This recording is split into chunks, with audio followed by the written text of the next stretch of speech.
Hello friends, how are you? I am fine. Today we learn about parts of speech.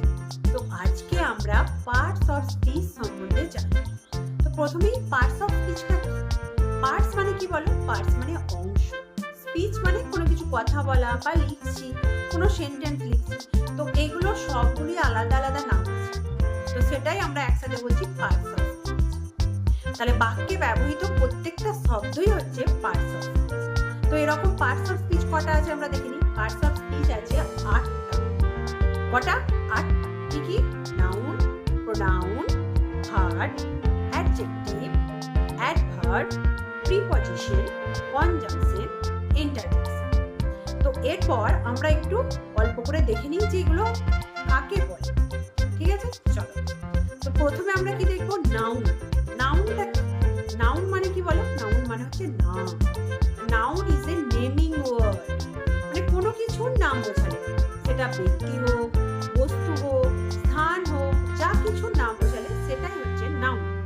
যেমন ধরো রাম, শ্যাম, যদু, তারপর ধরো কলকাতা, দিল্লি, মুম্বাই, তারপর ধরো তোমার গঙ্গা, মানে যে কোনো কিছুর নাম বোঝানো মানে সেটা হচ্ছে নাউন। আবার নাউনের আবার আলাদা আলাদা ভাগ আছে, তো সেগুলো আমরা ডিটেলসে পরে যাব। তো তারপর কি হলো? নাউনের পর প্রোনাউন। প্রোনাউন, দেখো কথাটাই বলে দিচ্ছি, প্রোনাউন মানে নাউনের পরিবর্তে আমরা যেটা ব্যবহার করব সেটাই হচ্ছে প্রোনাউন। যেমন ধরো হি, সি, হিজ, হার, এগুলো হচ্ছে প্রোনাউন। যেমন ধরো আমি একটা এক্সাম্পল দিচ্ছি। ধরো আমি বললাম Ram play football, he likes to it mango. তাহলে কি হলো? প্রথমে কি বললাম? Ram play football. তারপর কি বললাম? হি বলতে এখানে কাকে বোঝাচ্ছে? রামকেই তো বোঝাচ্ছে। এখানে রামের পরিবর্তে দেখো আমি আবার দ্বিতীয় লাইনে রাম বলি, দ্বিতীয় লাইনে কি বললাম? হি। তাহলে রামের পরিবর্তে যেটা ব্যবহার হলো সেটাই হচ্ছে প্রোনাউন।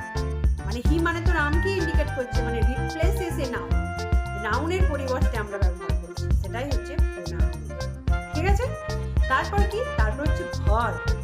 ভার্ব ভার্ব কি না? Verb and action word, doing word, মানে কোনো কিছু কাজ করা বা হওয়া বোঝায় ভার্ব। কোনো কিছু কাজে, যেমন ধরো আমি এখন কথা বলছি, এটা একটা কাজ। আমি খেলছি, লাফাচ্ছি, জলপান করছি, যে কোনো কিছু, ড্রিঙ্ক ওয়াটার, যে কোনো কিছু, সেগুলি হচ্ছে ভার্ব। মানে কোনো কিছু কাজ করা বা হওয়া বোঝালে সেটা হচ্ছে ভার্ব। যেমন ধরো আমি বললাম শ্রেয়া ড্রিঙ্ক ওয়াটার। ড্রিঙ্কটা কি? ড্রিঙ্কটা হচ্ছে ভার্ব। হি ইট রাইস। হি ইটটা কি? ইটটা হচ্ছে খাওয়া, তাই এটা একটা কাজ করা, তো এটা হচ্ছে ভার্ব হলো। তারপরে কি? অ্যাডজেক্টিভ। অ্যাডজেক্টিভটা কি না? Describe a noun. মানে অ্যাডজেক্টিভটা হচ্ছে কোনো নাউনের, নাউন বা প্রোনাউনের দোষ, গুণ, অবস্থা, এটা বোঝাবে। মানে ডেসক্রাইব করবে, নাউনকে ডেসক্রাইব করবে, সেটাই হচ্ছে অ্যাডজেক্টিভ। যেমন ধরো তোমার আমি বললাম যে Ram is a good boy. দেখো Ram is a good boy, Ram কেমন ছেলে? ভালো ছেলে। এখানে গুডটা হচ্ছে অ্যাডজেক্টিভ। গুডটা কি? অ্যাডজেক্টিভ। কেন না? কে ভালো ছেলে? রাম ভালো ছেলে। তাহলে রাম কেমন ছেলে? ভালো ছেলে। দেখো রামকে ডেসক্রাইব করছে, রামের গুণ বোঝাচ্ছে যে রাম হচ্ছে ভালো ছেলে, সেই জন্য এই যে গুড, এটা হচ্ছে অ্যাডজেক্টিভ। তাহলে তোমার গুড, ব্যাড, টল, শর্ট, এগুলো সব হচ্ছে অ্যাডজেক্টিভ। মানে তোমার একটা দোষ, গুণ, এসব বোঝাবে। ব্যাড বয় মানে কি? খারাপ ছেলে, তাহলে তোমার এটা একটা দোষ বোঝাচ্ছে। তো তাহলে নাউনের বা প্রোনাউনের দোষ, গুণ, অবস্থা বোঝাবে, সেটা হচ্ছে অ্যাডজেক্টিভ। মানে ডেসক্রাইবস এ নাউন হলো অ্যাডজেক্টিভ। তারপর কি? অ্যাডভার্ব। অ্যাডভার্বটা কি না? Describe a verb, adjective or adverb. এটা কি কি করবে? কাকে কাকে ডেসক্রাইব করবে? ভার্বকে, অ্যাডজেক্টিভকে আর adverb.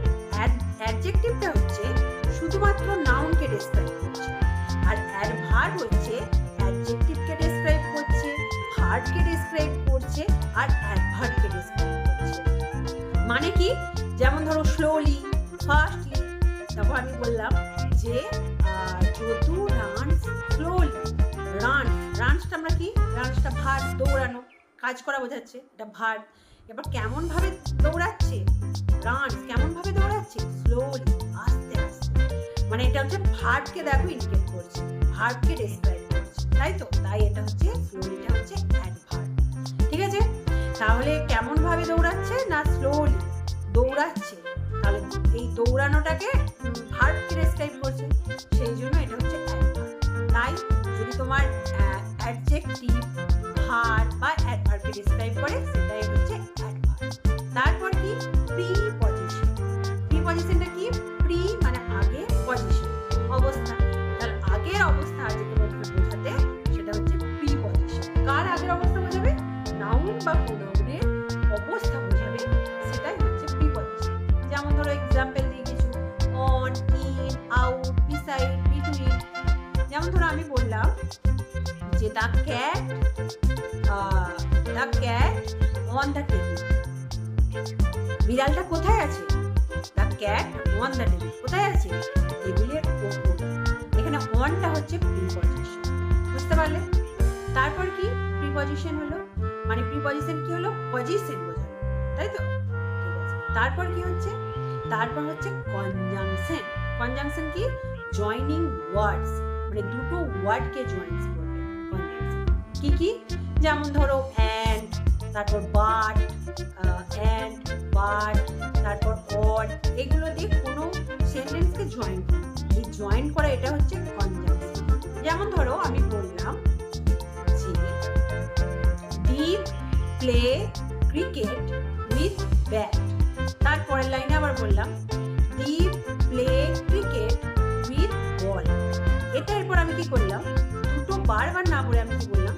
Deep play cricket with bat and ball. এই যে অ্যান্ড দিয়ে যোগ করে দিলাম, অ্যান্ড বল, খালি বোঝা গেল যে ব্যাট আর বলের সাহায্যে দীপ ক্রিকেট খেলে, তাই তো? তাহলে ব্যাট অ্যান্ড বল, এই যে অ্যান্ডের হচ্ছে কনজাংশন, বুঝতে পারলে? এরপর কি লাস্ট কি? ইন্টারজেকশন। ইন্টারজেকশনটা কি না? ফিলিং স্ট্রংলি, মানে তুমি তোমার কোনো কিছু আবেগ অনুভূতি বোঝাবে, সেটাই হচ্ছে ইন্টারজেকশন। যেমন ধরো আমি বললাম wow what a weather. Wow মানে আমি আমার অনুভূতিটা প্রকাশ করলাম যে ওয়েদারটা দেখে আমি এতটা মুগ্ধ হয়ে গেছি। Wow what a weather. এই যে ওয়াও, হুররে, এগুলো সব হচ্ছে ইন্টারজেকশন, মানে কোনো কিছু বিস্ময়, কোনো কিছু আবেগ বোঝাবে তোমাকে, সেটাই হচ্ছে ইন্টারজেকশন। তো আমরা আজকে পার্টস অফ স্পিচ তাহলে বুঝতে পারলাম noun, pronoun, verb, adjective, adverb, preposition, conjunction, interjection. তো এগুলো কি কাকে বলে সেগুলো আমরা অল্প অল্প করে জানলাম। এরপর আস্তে আস্তে আমি আশা করি ডিটেলস ভিডিও দেওয়ার চেষ্টা করব। তো আশা করি তোমরা আজকে সবাই ভিডিওটা